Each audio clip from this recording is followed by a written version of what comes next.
Hey, welcome back to the channel. One of the things I realized I've been kind of remiss on talking about fixed blade knives. And so we're going to talk about this Cold Steel SRK today. And this knife is a sleeper knife, what I call a sleeper knife. It's because it kind of flies underneath the radar of everybody, but it's absolute value for the price of the knife, and an absolute fantastic knife. And so if you'd like to hear more about this cold steel knife, go ahead and check out the video.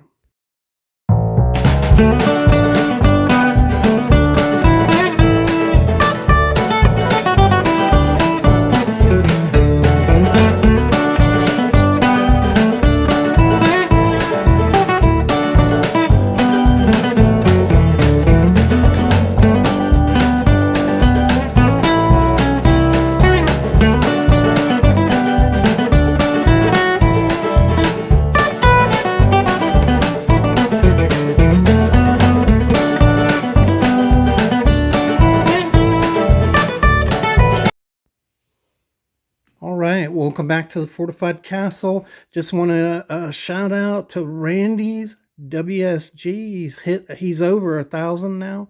That's super, Randy. I'm so happy for you.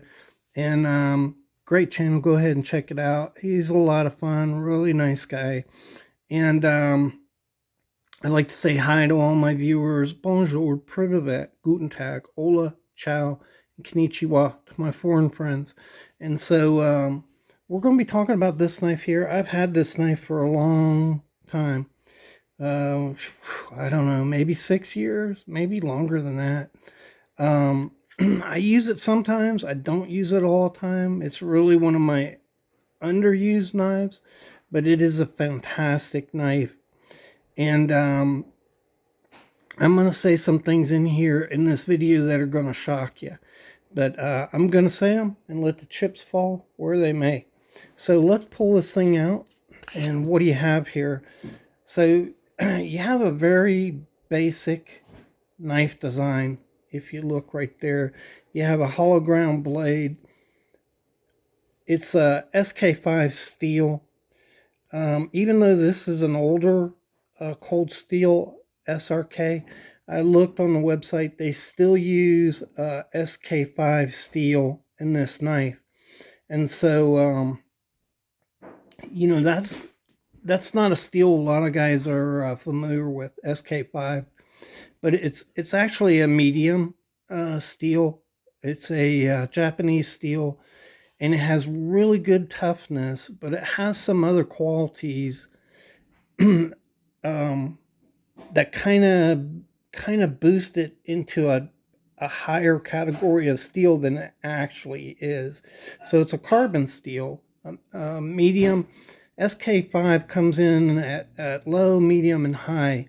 But even the high carbon steel SK5 is not, you know, really a high carbon steel. And so, without getting too technical, the model that we have right here, the model that Cold Steel uses, has about a 0.8% carbon. So it's not even 1095, right? It's more akin to 1080. That said, it has some alloys put into it, like so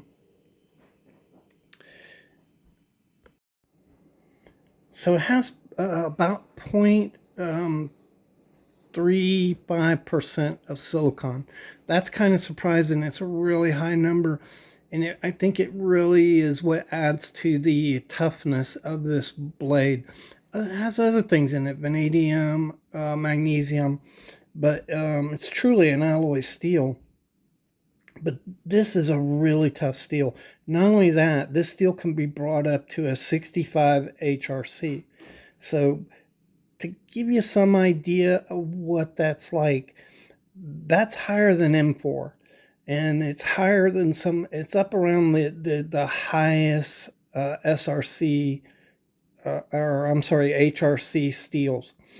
So it can be made very hard, which gives it good edge retention. It makes it a little harder to sharpen. But that's really, it's really incredible to think that, like 3V is very popular today, but this is actually a harder steel than 3V. But it's also tough. And that toughness is talking about its breaking point. That's what you're talking about when you're talking about the toughness of a knife. So anyhow, this makes an excellent hunting knife. You have a Gravex, what Cold Steel calls a Gravex handle here. It's not spongy. It doesn't move, but it feels very soft in your hand. And one of the things that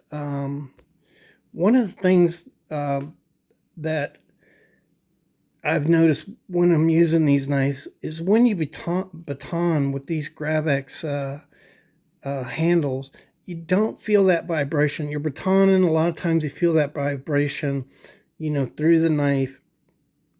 You don't feel it in these Gravex handles, so they're very comfortable to use. They're very grippy in cold weather, in rainy weather, those types of things. And you also have a really nice sheath here. And so these are just thermoplastic, but they work great. I've used them for years. I've never had any problem with them. Slips in just fine. Doesn't rattle. So these just make great hunting, fishing knives, truck knives, all around beater knives. If you look right there, it's got kind of the Coke bottle design, which I think this is the best design for a human hand. That Coke bottle design right there. It feels the best. It's the same thing Bark River uses. So you see that Coke bottle design in the Bark River right there. And a lot of manufacturers do nowadays, but they're very comfortable. It is a hidden tang, but it is also a full tang knife. And I've not heard any bad reviews on this knife. So, if you guys ever heard of Survival Lily, she's she has a survival channel. She used one of these SRK knives, I don't know, 4 or 5 years. And then she did a video on it. And I mean, she's out doing bushcrafting, chopping on wood, and she used the knife continuously for a long period of time. And then she did a video on it and said, man, this knife is like the best knife you could get. And I'm going to tell you that too. Okay, so that's the shocking thing about this video is I'm going to tell you, for the money, there's no better knife than this knife. I'm convinced of that. So maybe that's not your style. Maybe, you like a hunting knife that looks more like this. That's okay. That's okay. I'm not saying that knife is better than this knife. Okay. This is a Bark River. I love my Bark Rivers. There's a lot of high quality knives that are made nowadays. This is not that knife. Okay. This is a knife I bought for around $60. I went on the website today. They've got one of these models in desert tan for $27. For that price, you cannot go wrong with this knife. For the value, I don't think there's any better knife that you can get. If you want to go out and you want to get a good, rugged outdoors knife to use, and you don't want to spend $250, $300, $500 on a knife, this is a knife. It's an absolute phenomenal value for the price that you're paying for this knife. It's not going to let you down. And that's the beauty of this knife. It's not very often you find a value like this knife. You can go out buy it today for $30 and have it hold up for the rest of your life. This is one of those knives that'll probably hold up the rest of your life. The heavier you use it, maybe you're going to cut the life short. I don't know. I just have come to really have a lot of confidence in this handle on this knife. And uh, I don't think you can go wrong. I think it's a fantastic knife for a fantastic value. I love these sheaths. I never change the slip type belt suspension on this knife, although you can. So there's plenty of attach points. This is easy to take off. You can see the screws right there. And then you can put you on, like, you can do a scout carry on this knife, or any number of different carries that you want to put on it. It's versatile. A lot of holes for strapping onto a pack if that's how you like to carry your knife. A lot of options. These sheaves are great. I really like them. And years ago, these were the Rough Riders of the fixed blade community.